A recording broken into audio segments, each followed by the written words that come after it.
Жолдошум туулган күнүм менен куттабай койду. Мен ага тарынып, ажырашып кеткенге акым барбы деген суроо менен кайрылат бизден бир катталуучубуз.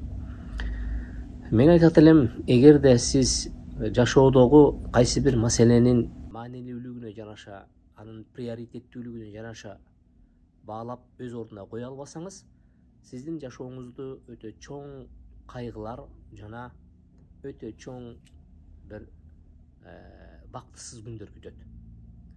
Эмне үчүн себеби дегенде, адам жашоосунда ар бир ишти өз салмагына жараша артыкчылыкты танып билүүсү зарыл. Дагы бир жолу кайталаймын, урматтуу биздин жалпы катталуучулар жана мына ошол суроо узаткан келинчек.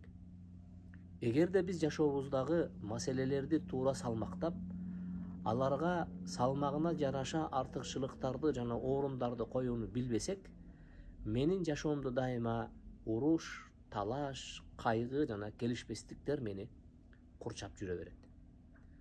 Туулган күн деген эмне? Туулган күн сиз үчүн балким ушунчалык чоңдур, бирок жалпы инсаният үчүн, жалпы инсанияттын жашоосу үчүн бул эч кандай бир маанисиз нерсе.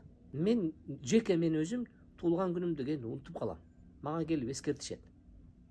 Туулган күнүңүз экен го. Туулган күнүңүз менен куттуктап коелу деп. Ошондой бекен деп коем. Бирок мен ошол мезгилде туулган күнүмдү унутуп калгандыгым менен мен жашоомдо кайсы бир ийгиликсиздиктерге туш келдимби? Жок. Мага бирөө айып тактыбы? Жок. Мени кайсы бир иште мени күнөөлөдүбү? Жок. Бирок сиз болгон сиздин акыбалыңызда, сиздин абалыңызда сиз эң чоң жаман ишке барып атасыз. Болбогон бир тырнактай болгон маселенин аркасында бир чоң үй бүлөнү бузуп коюуга сиз камданып атасыз. Мынчалык дагы акылсыздык болушу мүмкүн бекен дегенде айтат элем, жок. Мындай акылсыздыкка барбайлык. Мындай бир жаман тыянакка биз шашпайлык. Себеби дегенде, бул туулган күн сиздин жашооңузда жыл сайын кайталанып келчү нерсе. Бирок үй бүлөчү сиз бир жолу курасыз. Үй бүлө курууну туулган күнгө окшоштуруп күндүгө жаңылай турган нерсе катары кабыл албаңыз. Өзгөчө ортодо бала пайда болуп калса, бирби, экиби, 3 бала бар болгон болсо. Менин тажрыйбамда ушундай нерсе өттү. Менин күйөөм мага мороженое, балмуздак алып бербейт деп ажырашып, натыйжасында анан артынан жалдырап, чуркап жүргөн аялдарды көрдүм. Бул жакшы эмес.